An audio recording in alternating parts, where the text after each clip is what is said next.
Today's guest on the What Fuels You podcast is Derrick Morton. Derrick is the co-founder and CEO of Seattle-based FlowPlay and has been an entrepreneur, leader, and innovator in the digital entertainment industry for more than 25 years. At the helm of FlowPlay for the last 15 years, he has established the company as the creator of the industry's most powerful immersive gaming platform, driving product innovation to build the engaging multiplayer social casino that captures the attention of 75 million users worldwide. Derrick has identified new opportunities in untapped markets, including free-to-play sports betting and fantasy sports gaming. Over time, Derrick has spearheaded the development of more than 200 digital entertainment projects. Welcome, Derrick. So good to see you. Thank you for joining us. Great to be here. I always say, I don't know why I say us, so joining me. It's the world. I'm joining the world. Joining our listeners. Okay, I'm going to hit you with some rapid fire to start us off.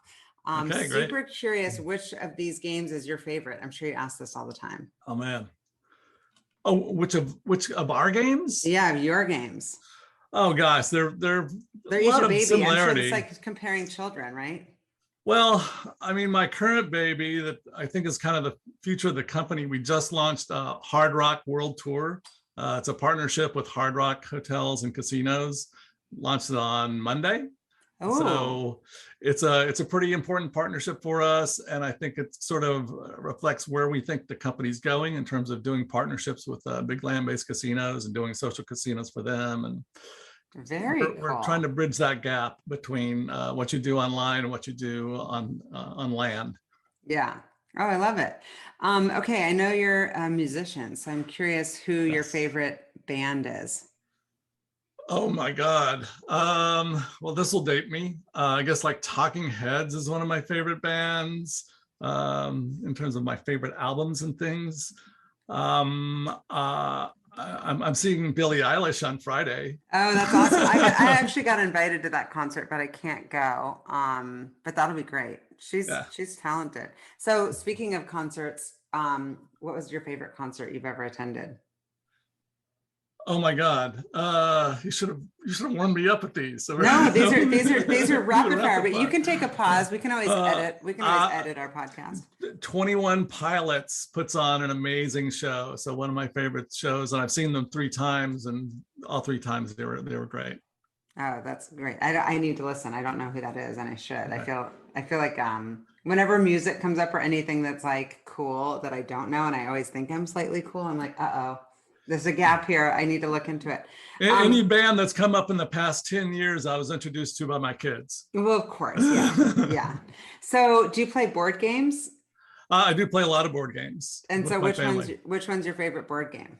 Our go-to is Croissant is one that's super fun, and everybody. It's easy to learn and easy to play.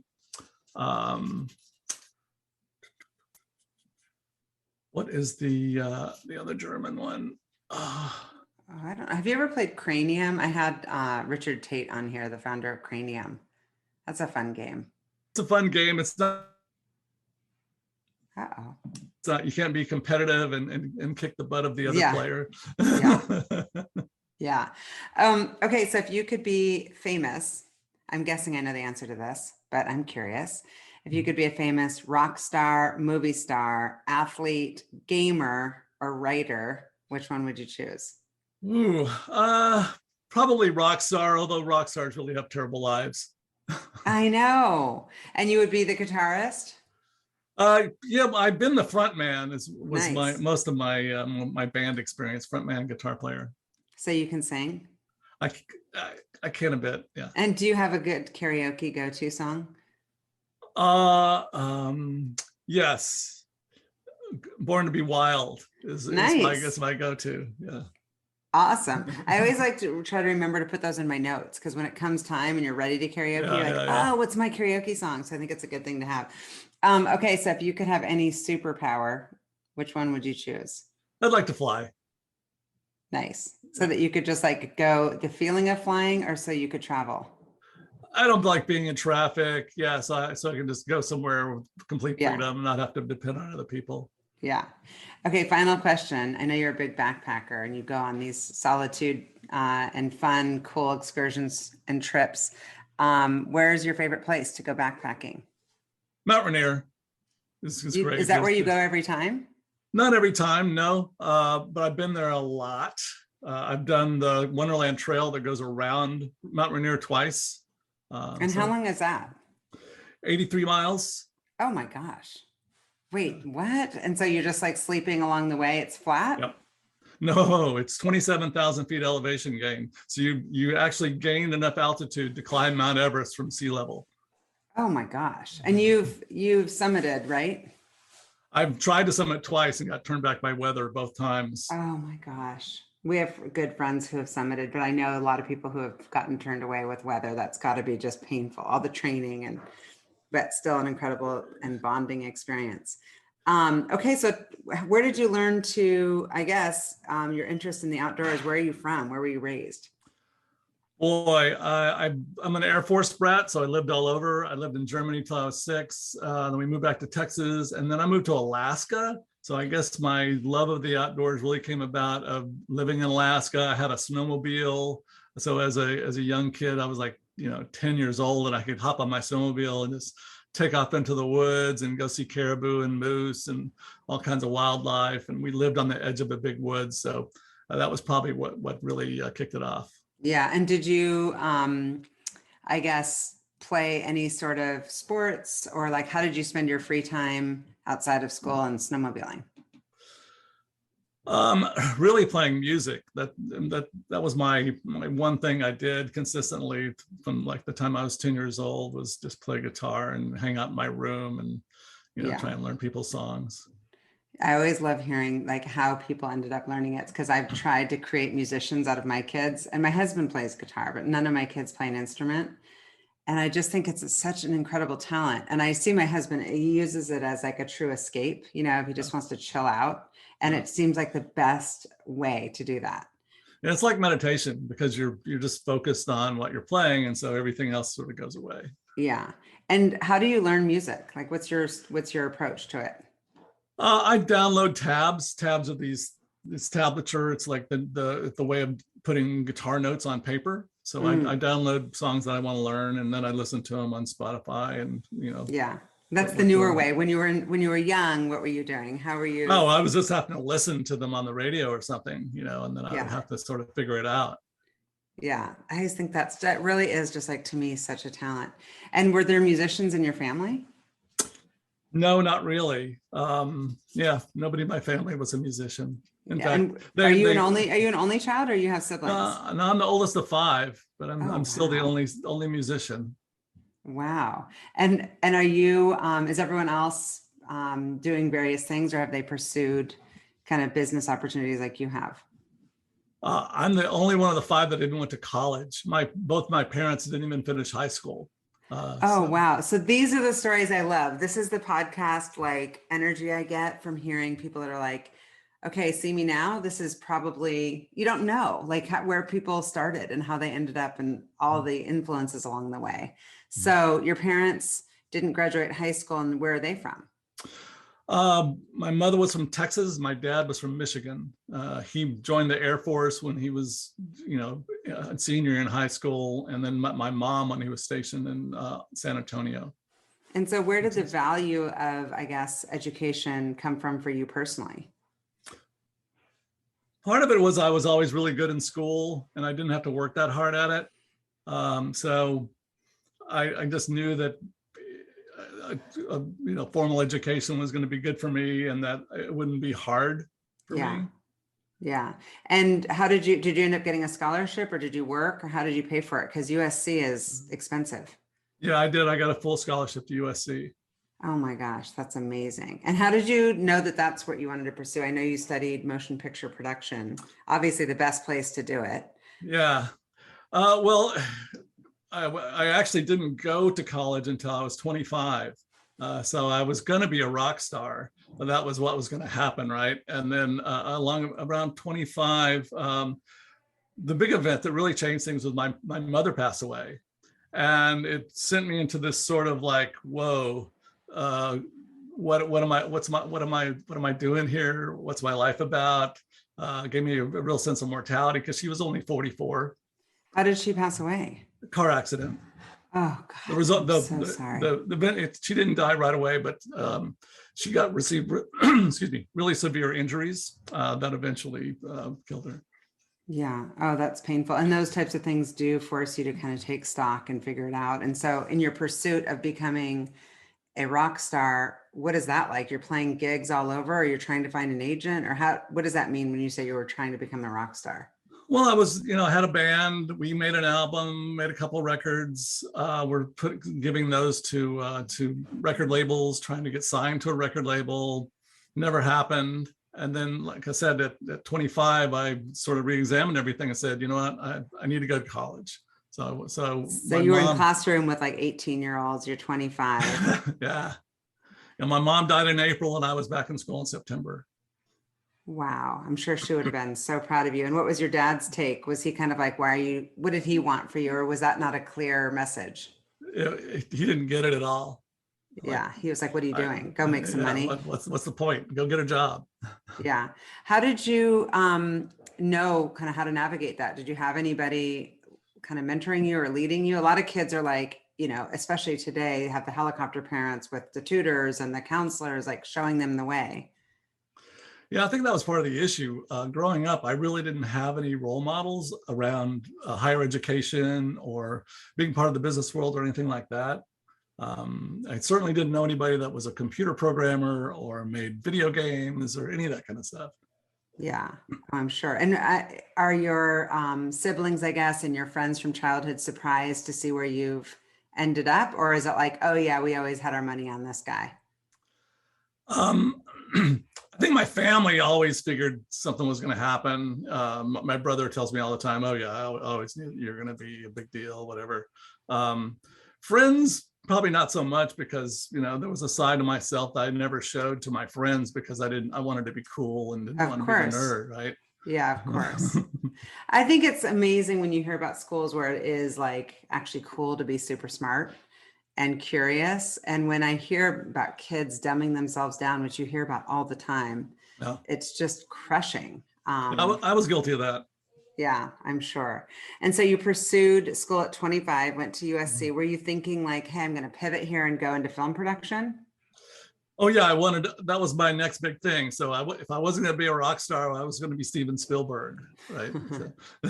It dreamed big. I love it. Did you go straight from there to get, I just kind of, when I was researching you, I know you went back and got an MBA. Was that straight out of USC? No. So I got a bachelor's degree and then a master's degree from USC, and then went and started, working.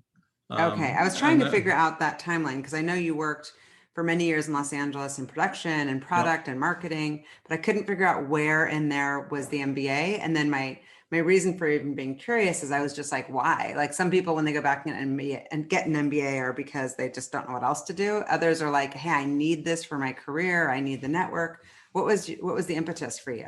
So yeah, I didn't start my MBA program until 10 years after I got my master's degree from SC in film production.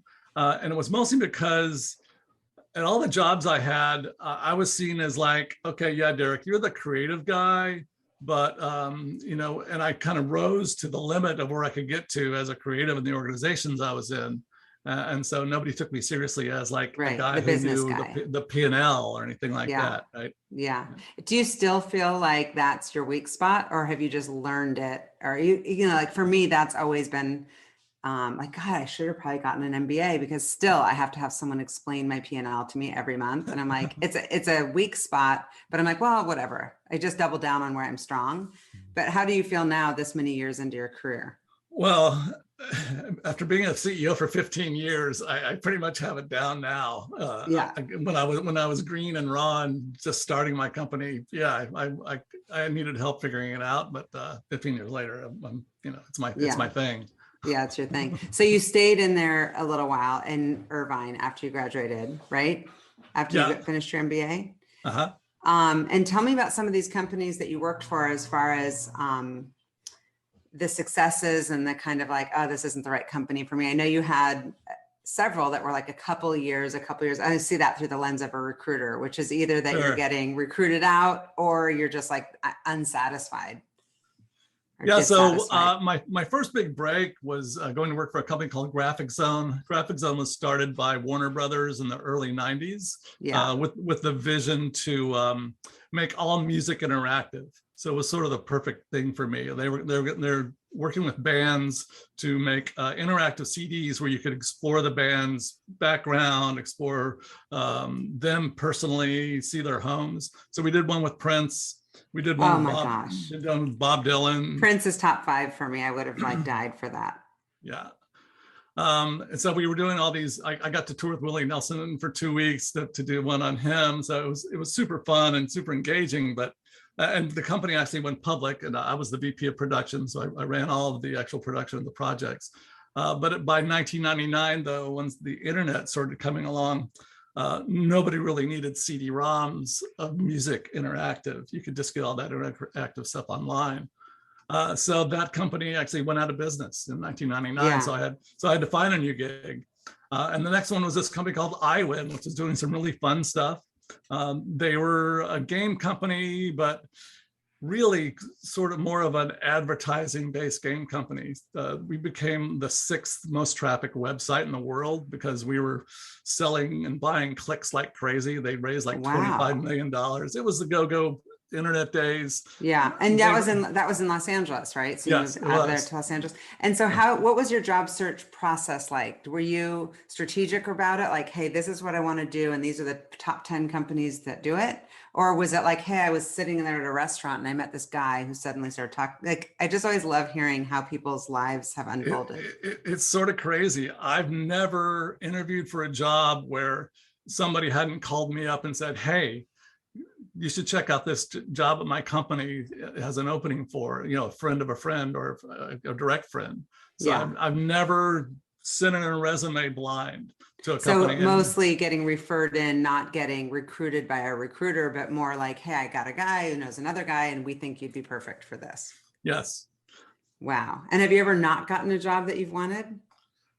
I'm sure I haven't gotten a job that I've wanted, but I don't recall. It's been a long time. Yeah. It's been over 20 years since I had to really interview for a job. My career has been the same as yours. Like I've never actually interviewed for a job or sent in a resume. Yeah. It's been like someone knows me or got recruited. So yeah, that totally makes sense. And it's funny because you hear these stories and I'm like, first of all, why are you going in cold? I'm like, it's never a good idea. Find somebody. Find somebody or something, or write something creative to the CEO or someone to make yourself stand out, because it's super tough. And so over time, I know that you worked, so Vivendi, tell me about that company. Oh, wow. So the company I described to you, iWin, was purchased by a company called Uproar, but very quickly on the heels of that was purchased by Vivendi. So Vivendi, so those were acquisitions. Yeah, I read about all of them. I'm like, okay. Yeah. So that's why the series of what looks like job changes was really just acquisitions. Okay, got it. So you were part of that, where starting to go to a new company. And what was your experience like as an employee, as far as experiencing that culture-wise? Like, sometimes employees are like, things are going to change. My boss is going to change, or they may do layoffs, or I don't like the new leadership. I hated it. I don't like working for large companies. I like working for startups and small companies. I like having ownership over more things. I like, knowing the people that are making the decisions and having some input on those decisions. And once we were bought by Vivendi, literally people in Paris were deciding what we should do. Right. Totally out of touch with exactly what's going on in the business. Yeah. I mean, Vivendi is a water company in France, and they started just buying up all kinds of, entertainment assets, and they had no idea what to do with them. Yeah. Those stories are always interesting. And so Gamehouse was kind of the next stop. Yeah. So I was licensing games from Gamehouse. They were, a super cool studio up here in Seattle, about 15 people at the time. And I really enjoyed working with the guys. In fact, Ron from Gamehouse, I'm going to see next week in Palm Springs. We're super great friends. So Ron mentioned that, they might need some help in marketing and actually switching from a a B2B business to a B2C business. So I said, yeah, man, I'm out of here. Get me away from Vivendi. How did you know him to begin with? Like, you're in LA, he's in Seattle. How did you I cross was licensed. paths? I was licensed engaged from them. I had met him at a conference. You just met him at a conference. And Okay. so we were doing business together. And I also Interesting. wanted to get out of LA. My kids were starting to hit the age where they'd be going to public school, and the public school options in LA were not very good. Yeah. So were you really targeting, was it a game house created the opportunity for Seattle, or was it like it all aligned because Seattle fit like a city where you'd want to raise kids? Well, my wife's actually from Seattle as well. Oh, So nice. So it's a win-win-win. It really fit. It Yeah. really fit. It really That's fit. perfect. And so if I researched properly, it sounds like then Game House was acquired by Real Networks. Yep. So another acquisition. Real Yep. Networks, obviously a very famous Seattle company with lots of leaders coming out. There's a whole article written, a few years ago about it. What was your take on your experience at Real Networks? Honestly. Yeah. Well, be careful. You're on a podcast. At least my mom might listen. I don't know who else is going to listen. Maybe your family. I mean, it was another experience where, I was no longer at a startup. So Yeah. just at that level, it was not as fun for me. And it also turned out that I became the one, and from Game House, who was doing all the reporting in to the mothership. And you're like, I don't really want to do that job. So, those, I'm not sure what you know about Real Networks and its operations, but there can be some brutal meetings.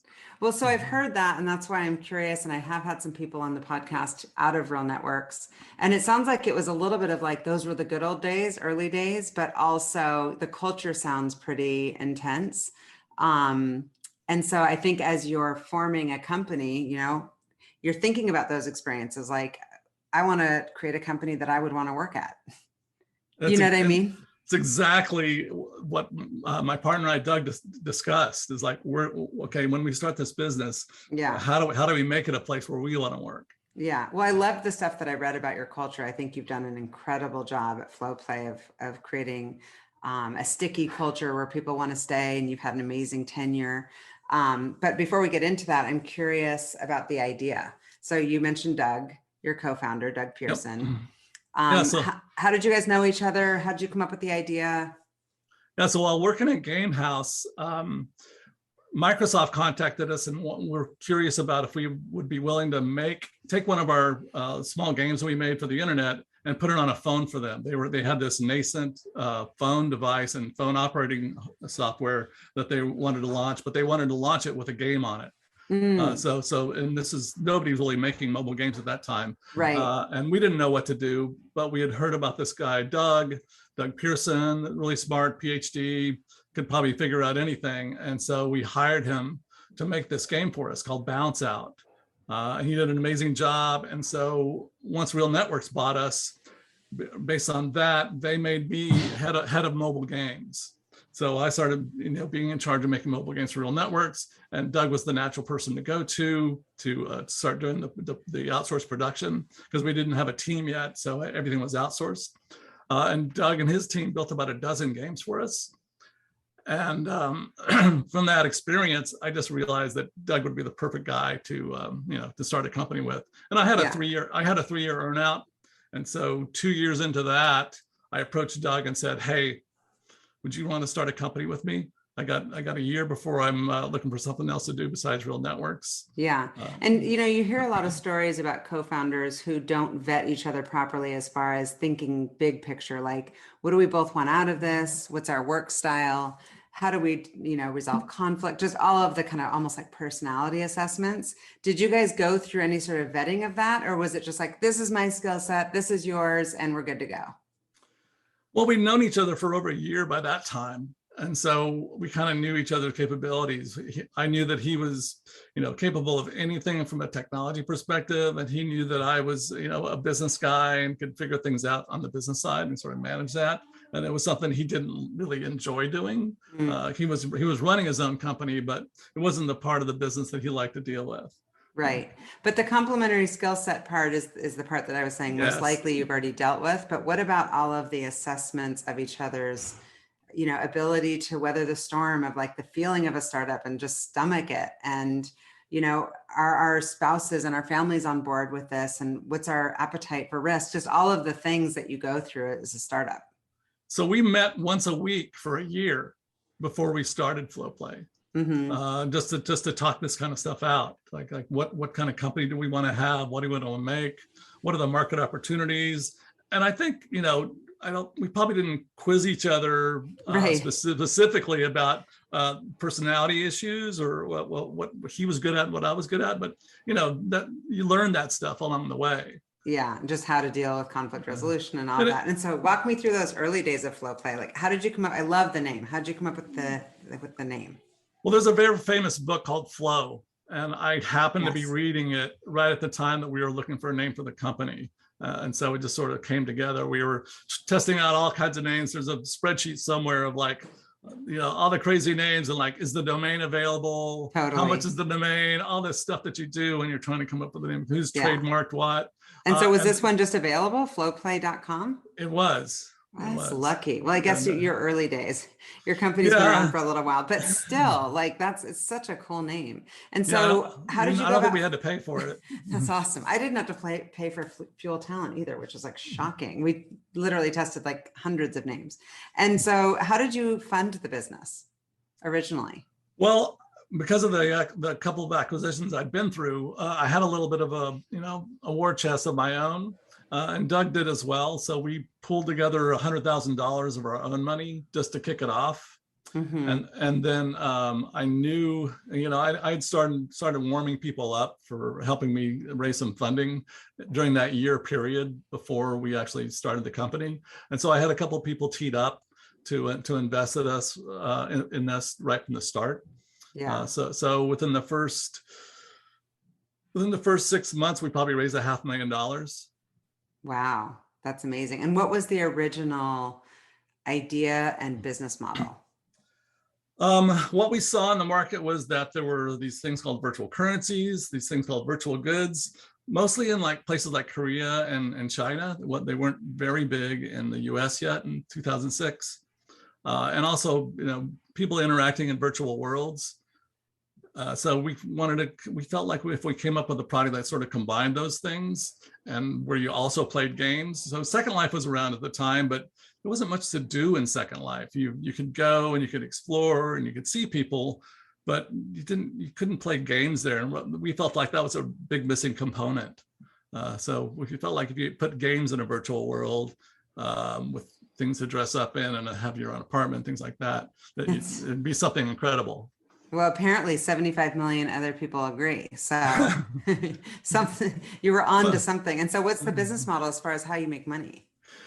We sell virtual goods. So originally you would buy hairdos, you would buy clothing. We had, eventually we had 70,000 different things you could buy in our kids game called Our World.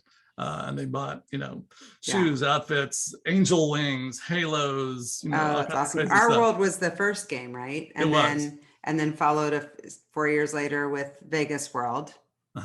And so how did you decide kind of what areas, were you just kind of watching the market and figuring out what was hot, or, you were leading the way. How did you decide to go into Vegas World? I had managed a product in the late 90s and early 2000s called Virtual Vegas, virtualvegas.com. And it was super popular, did really well. And so I figured that was for what we were doing, a really good audience to sort of go back to. It didn't have a virtual world, but it was very chat oriented. So I knew that if you had this Virtual Vegas was, you played slots, you played blackjack and poker, but you played with a little thumbnail avatar and you had chat bubbles and all these things. So I figured it'd be a good audience for us to take a game to, because that was successful. Yeah. And I know that you reached profitability even before that. Our World was profitable, right? Because that's awesome. Break even. Well, break even. And then eventually got some profitability. And so tell me a little bit about the FlowPlay community through some of these games. Getting into also fantasy sports and now Dragon Chain and all the different things that you've done. Are these communities kind of parsed out, or do they all overlap? Do people just like gamers? Are they certain ones kind of only play certain games? I'm not a gamer, so these might be like ridiculous questions. I'm just curious. Yeah, some people are shocked that our audience is mostly ladies over 50. Well, I just turned 50, so maybe next year. For most of our games, it's just, if you walk through a casino, you notice that there's a lot of ladies playing slots. So those are the same kind of ladies that play our games as well. And so people sort of split themselves off in between. There's a hardcore group of people that play slots. There's people that are dedicated to poker, sports betting, blackjack, you name it. Yeah. But they all come together as a community in these things we have called parties. So every player in all of our games has some sort of either a hotel suite that they have or some sort of private space where they can invite people over and have a party. And that's where we make most of our money, and where a lot of the activity in the game is in these hotel suites where people are having parties. Okay, so what's happening at these parties? And I'm super curious if like actual human beings are meeting like spouses and business partners, and like what are stories coming out of FlowPlay's communities? So the reason parties came about they originally started on Our World, our kids game, but for those, the reason to get together was really just to have a party, really just to have fun and get together and hang out with your friends. And it was a way to like let everybody else know, hey, I'm online, come to my condo, let's have a party. But when it came to Vegas World, it was really interesting. We have these things called Lucky Charms, and you can buy them in the game. And when you buy one, everybody in the room with you gets one too. And those Lucky Charms make you win at all of our games. You win more. Like normally a gambling game, you lose about 5% of everything you wager over time. Well, these charms make you win more than 100%, which increases your balance over time. And so if you're in a room with people, you buy a beer, everybody gets that beer, they play for a while, they win, but the beer goes away eventually. So it becomes this virtuous cycle where people continue to buy beers and things so that they continue to win. Well, what the players figured out is if they went to a person's room, you could cram 25 people in there. And now 25 people got that charm all at once instead of just the 5 or 6 that you would normally get. So they thought they were gaming our game by doing this. So they would all pack into a suite, and they would call out each other's names and say, okay, Bob, buy a beer. Judy, buy a beer. So buy a beer. And they would go round and round and round until everybody had bought a charm. And then they'd go back and continue to gamble. And we saw this and we were like, oh my God, we got to build a product around this. So we made a product around allowing people to purchase these charms at parties, made this thing where the more charms you bought, the more crazy charms and benefits you got as well. So that's when the business really started taking off, and we took advantage of that. That's incredible. And so, my kids are at the age where they're on Snapchat and they have like streaks where the longer they're on or the more consistent they're in touch with someone, the better, I guess. They're not making money or anything off of it, but is there that type of thing in the game where it's like they get rewarded for playing more often? We give you bonuses for consistent play. So if you log in every day for 20 days, 30 days, but there are people who have logged in for 1,000 days in a row or more. And does it ever come up in a criticism way where people are, some people are like anti-gaming because it can be addictive? And so have you ever been approached with someone kind of on the attack? A couple times people have told us, hey, my mom is playing your game too much. She's spending 12 hours a day on your game. I really need to limit her play. And so we'll help people out like that and limit people's play if they feel like their loved one is having a problem. And even some people have contacted us from time to time, not very many, to say, look, I'm not able to control how long I play your game. Could you please limit me in some way? So we'll still do that. It's like me saying to my husband, like, hide the M&Ms. Yeah, I totally. Like, I have no control with the M&Ms. Like, just put them somewhere. But to be clear, none of our games require that you spend money to play. None of our games allow you to win money to play. It's all just for fun. There's no actual money that you win. Right. Yeah. No, of course. Interesting. And so most of the story sounds like pretty fairy tale-ish. Obviously that can't be true because all startups have like ebbs and flows of, hardship and times. Tell me a little bit about some of the harder times and challenges and how you've overcome those as far as, maybe someone's listening who could use some mentorship right now. Like, don't do this, avoid that? Well, don't start a company in the middle of the world's biggest recession. FYI. Maybe. I mean, maybe it's a good time, maybe it's a bad time, but it was a struggle. So we launched in 2007. Luckily, we raised our first round by December of 2007. But we had anticipated needing to do a follow-on round in the next year or two. And as you know, in 2008, 2009, that was just a terrible time to raise money. So in 2009, we actually had to do I think what has been our only layoffs in the history of the company. So we laid off, I think probably 25, 30% of the staff. Everybody in the company took a 30% pay cut, and Doug and I took no pay for over a year because we could see some light at the end of the tunnel, but we knew we needed more runway to be able to get there. And so, and when did you do your next round, and how much have you raised total to date? Well, we never really did another round. We just got through what we needed to get through to get to the point where we broke even, and then could start reinvesting and grow the company. So we raised 7.2 million in our Series A. I mean, that's big. That's not nothing. It's not nothing. That's not nothing. So I'm sure your investors are psyched. They bet on the right horse. But I will say one thing we did, which kind of saved the company, was we made a deal with the devil in some ways. We approached a really, really big partner. There's a company called MiniClip, probably not familiar with them, but they're a big deal on internet gaming. And one of the biggest companies in internet gaming at the time. So we approached them and said, if you will put our game on your website, we will split the revenue with you, and we'll give you equity in our company. Ooh. Because we knew if we could get on their website that it would make or break us, and it did. So we gave them a 50-50 rev share. We gave them, I think, like 5% equity in the company in warrants. Wow. But that free traffic is what allowed us to actually, start up again, not have, because we didn't have cash to actually invest in marketing. Yeah. And who are your kind of go-tos as far as when you're struggling to make decisions? Who do you go to in your own personal or professional board of advisors? Yeah, my first stop is Michael Schuessler. I'm not sure if you know Michael. WTIA, love him. Yeah, so he was actually my boss, my last boss at Real Networks. Mm-hmm. And now he's just a good friend and been on my board since we started. He's also an early investor in the company. Yeah. So he's an amazing guy. He's always my first call. I also have Mike Slade on my board. Yeah. Who's an incredible dude. Yeah. Those are good ones. Those are great go-tos.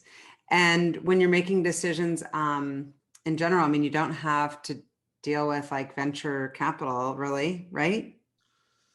Well, Intel was my venture capital group, yeah. My institutional investor, but they were only a board observer. They were never actually on the board. Right. We're much a small company. Yeah. And how many employees do you have today? About 80 total, about 62 here in Seattle. Yeah.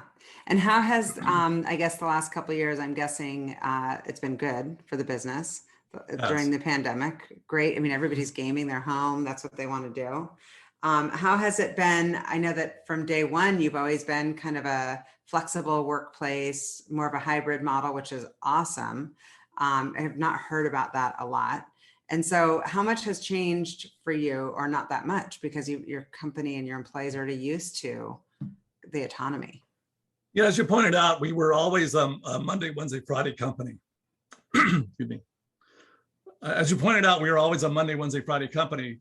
We work from home on Tuesdays and Thursdays. So for the whole history of the company for 15 years, that was always the plan. Come to the office on Monday, Wednesday, Friday. We'll have our meetings then, but no meetings on Tuesdays and Thursdays. Just work from home and get your stuff done. So it was a little easier call for us to make in early March of 2020 to say, you know what, things don't look good. Just don't come to the office for a while, and we'll ride this out and see how it goes. And we just happened to be in a place where we had a new product that we were working on. Most of the creative decisions about that product had been made. So we were it was super easy for us to just go off and just, okay, let's just get this product done. We know what we need to do. We'll build it and we'll meet over Zoom and it'll just happen. But I think we've suffered because now I see us needing to do some new products. And it's harder to do those sort of like collaborative discussion, Totally. creative discussions when you're not in a room together. It's really, Zoom's more transactional. It's like, Yeah. hey, John, what about this? Hey, Yeah. Bill, Can you what jump about on this? real quick just to talk about this one thing? Yeah. Right. And That makes sense. It's harder just to like, think out loud and just go around the room and, gather ideas and whiteboard and all of that. And so do you have an office still, or you're 100% remote? We do. I go Monday, Wednesday, Friday still to the office. It's a 12,000 square foot office, and usually it's me and the CFO, and we have a CFO assistant that are there. And have you done some hiring during the pandemic? Do you have new hires who have never been in that flow of coming in? Yeah, we have 5 people who've only been to the office once in July when we thought we were coming back to the office. Yeah. So for like a 2-week period, those people got to come in the office and see how much fun we were having. And then we were back to like, okay, sorry. Poof. Yeah. Yeah. And I'm guessing you've hired, or you're thinking about hiring also outside of Seattle, which most companies are starting to do. And Yep. it does create it's just shifted everything. I mean, as a person who's been in recruiting for almost 30 years, it's just so different now because it's just flat. People can hire talent from everywhere. Which is, it's been a combination for us. We have 3 people that moved away during the pandemic because they wanted to be closer to family, or one guy got married to a woman in Germany, so he moved to Germany. One guy wanted to move back closer to his family in Missouri with his family. One guy, his wife was from Japan, so she had a baby, so they moved back to Japan to be close to her family. So pretty spread out. And then now when we're hiring, literally we're recruiting now, and we've got a candidate who in Vancouver, Washington. Yeah, that's a little easier than Japan or Germany as far as working hours. But we also one in Hawaii. Wow. So have you just said to the people, hey, as long as you're working like, Seattle hours, you can live anywhere? Yeah. Well, except for the guy in Japan, we accommodate him a little bit, but generally we ask that you be around and available from 10 a.m. to 4 p.m. Seattle time. Yeah, interesting. And I saw that you wrote an article about the pandemic and how it's changed gaming. Can you expand on it? Like, how has gaming changed during this time? I think gaming has filled a lot of the social needs for people that they didn't have access to during the pandemic. I mean, being able to go online and just feel like you're in the room with other people and feel comfortable about that versus being in a pandemic situation where you really don't want to be in a room full of people, in a crowded room for sure. But because people need to talk to other people, they need to at least feel like they're around other people. Totally. And a lot of people are having a hard time even getting back into the swing of that. Like social anxiety is at an all-time high, and all of it. And so how are you, I want to go back to recruiting for 1 second, because there's a question I forgot to ask you about, like, what makes somebody successful at FlowPlay as far as like traits, and how do you screen or vet for that? Wow. I guess the most important trait we look for is somebody that's collaborative, somebody that doesn't consider themselves a rock star, in the sense that they're no divas, no divas, no big egos. So that's one thing that I look for personally, and I'm sort of the last interview, and that's sort of my job in that last interview, is to sort of detect for that. Yeah, you're like, how do I vet for assholes? Right, exactly. No asshole policy, and for me, it's really about trying to suss out, are they a team player? Do they actually enjoy working on a team? Do they enjoy taking the advice from others and coming up with something collaboratively, versus where are they really just a lone wolf and just like to go do things on their own? Because if that's the case, there might be a couple jobs in our company where that's okay, but for the most part, that's not okay. Well, the worst of that is when they think they are, but they're not. And so their sense is that they are, or you've got them leading teams, and then they want to be a lone wolf and in a vacuum and not transparent and collaborative. So that can be tough. Yeah. Interesting. And so what about the philosophy around giving back and philanthropy? Is that something that's woven into the culture, or is that top down, like, hey, this is just a priority for us, for the founders? Or do you engage the whole team in that? We engaged the team, but I would say it came from Doug and I in terms of just, hey, especially once it was obvious that we were going to be successful, that there was no turning back, that we would never need to raise money again. It was, obvious to us that, like, okay, we need to give some of this back to the community in some way. And part of it came from world events. The first time we ever did a fundraiser inside of our world was the Japanese tsunami. So, those world events sort of made us say, hey, we could use the game to do something cool here for the people that are been rendered homeless by the tsunami in Japan. And so that's what kicked it off, really, was like world events.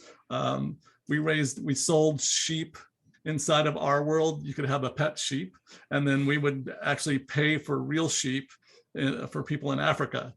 That's amazing. And how do you come up with these ideas? I mean, it's obvious that it's just kind of a part of you being a person of the world and being a generous human, but then like translating that to like executing through the business and bringing in the community. I love that.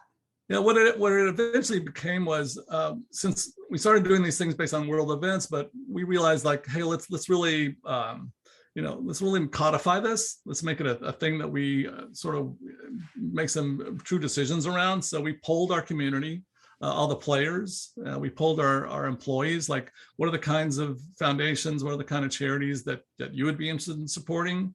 And so the big one that came up for us was cancer in our ladies over 50. And so we did a couple fundraisers for cancer through the American Cancer Association, sorry. And because of that, I got on their radar, and they contacted me and said, hey, you're doing a great job. How'd you like to work with us on a different level? So I became the chairperson. I saw that. I know you've got your hands in all sorts of different things. Yeah. So you've raised over $400,000, right? For cancer, yes. Yeah, it's amazing. And so is it something that, like, do the team members, as far as your employees, all subscribe to this as far as how they live? And is that an important value for the company? As far as, do you give them a day off to volunteer, to give back? Or is it just, I feel good about this? Because I think a lot of, especially millennials and people in their 20s and 30s, when they're looking at jobs, want a feel good aspect to the companies that they're joining. Yeah, there's a particular event that's actually coming up next month. It's called Fit to Be. It's Fit to Be Free, that the American Cancer Society runs. And what it is people walk, and they have their phone measuring how many steps they do. And then they raise money based on the number of steps they do. And I suggested it to the company, and I was sort of like, well, we'll see what people think. Maybe they'll do it, maybe they won't. And it was incredible. Like, we had half the company doing it, and they were super competitive because they had these leaderboards that show who's doing the most steps. How many steps are they getting? Oh, I think our top person, we were gonna donate $10 per mile. And I think our top person did over 100 miles in the couple of weeks that we were running. Yeah, they were just walking everywhere. Yeah, it's super smart once you start to get intentional and pay attention. I do about, if I don't pay attention, it could literally be like 3,000 or 4,000 steps, which is ridiculously sad. But yesterday was a woman that I was supposed to have a meeting with was like, let's move our bodies and let's walk. And I was like, oh, yay, I hit 10,000 steps. But there's people who do 20 and 30,000 steps like every day. And it's so healthy for you. It's like, why not do a business meeting and take a walk? Which was, I know, a big thing during the pandemic. People would, walk and talk. Yeah. So, okay. The big news. So tell me about this acquisition, Wind Creek Hospitality. Were you in talks with them for a long time? And was that always the plan? I'm super curious how that came to be. Yeah, it's funny. I mean, it was kind of always the plan that we, as entrepreneurs, want an exit, right? That's what your investors want. That's why they invest in the company. And for you, it's a great thing. So yeah, you start a company with the idea that someday there'll be an exit for you.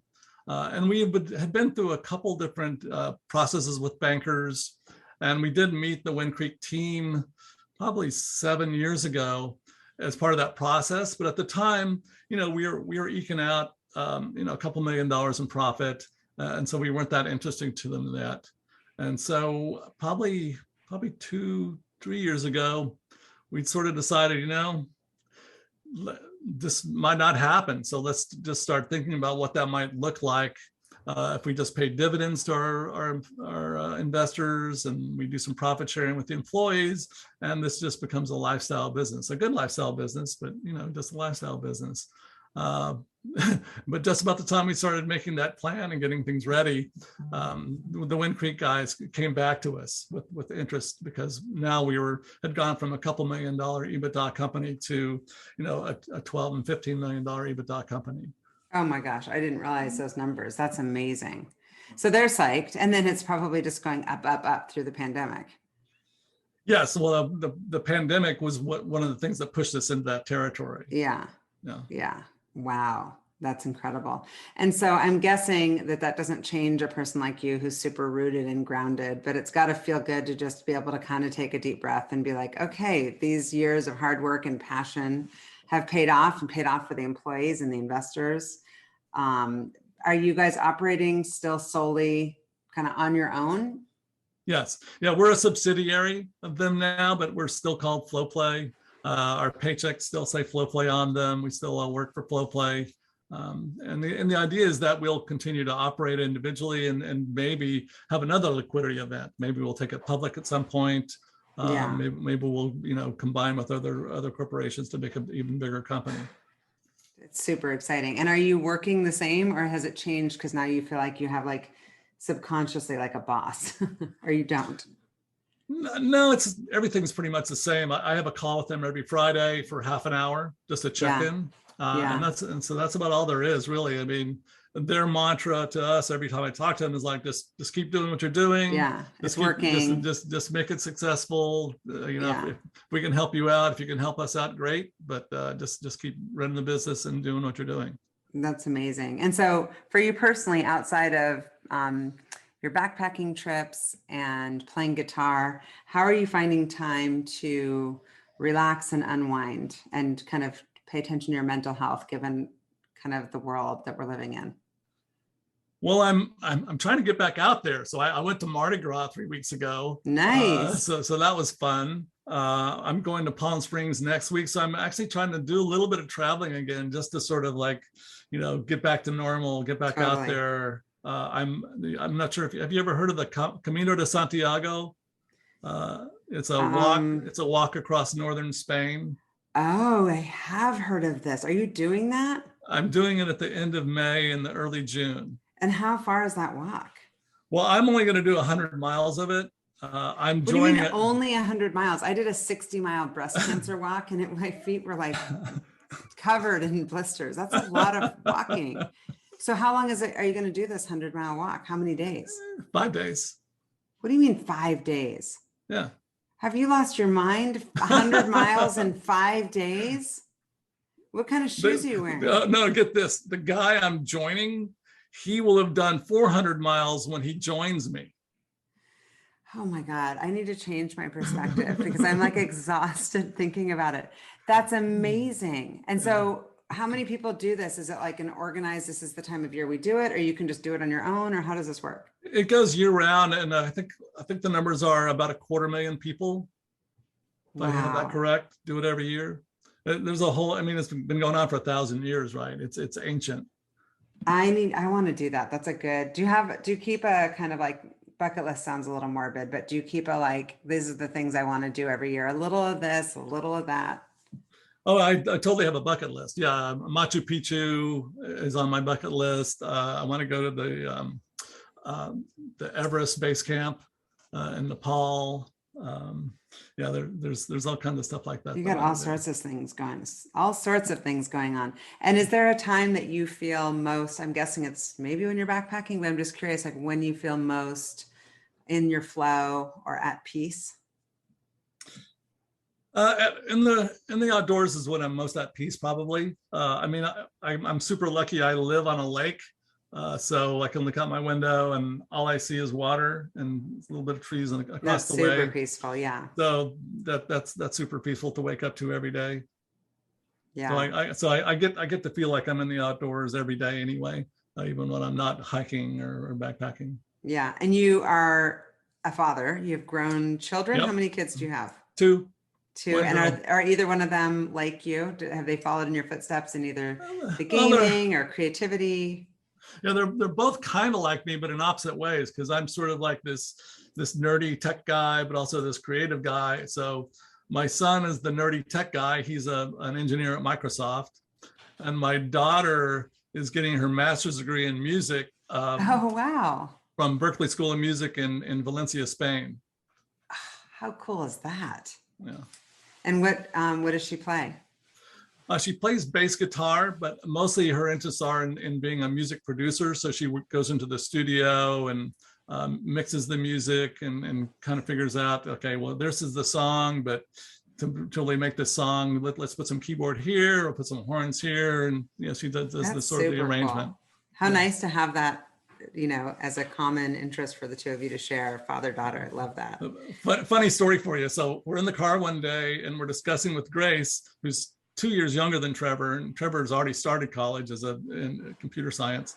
And we're talking with Grace, what do you want to major in? She's like, well, we got my on this really cool music program.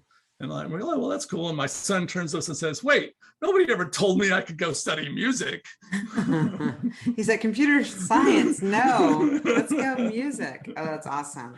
Well, my final question for you is what fuels you? But before you answer it, I just have to say that all the guests that I have on the podcast are amazing, but certain ones I leave and I feel like super energized by all the things I want to do. And so I do need your bucket list because I feel very inspired by all the different and the variety of things that you're doing as far as a fulfilled life.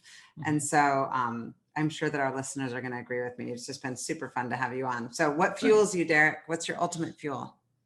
What fuels me is learning. So I have lots of different hobbies and lots of activities I'm involved in, but what I discovered was what I like best about all of them is learning something new. So I make my own charcuterie. So I do Italian salamis and all kinds of things, but I never make the same one twice because after I make one and I perfect it, I'm like, okay, I made an amazing prosciutto. So now I know how to make prosciutto. Wait, you actually make it? Yeah.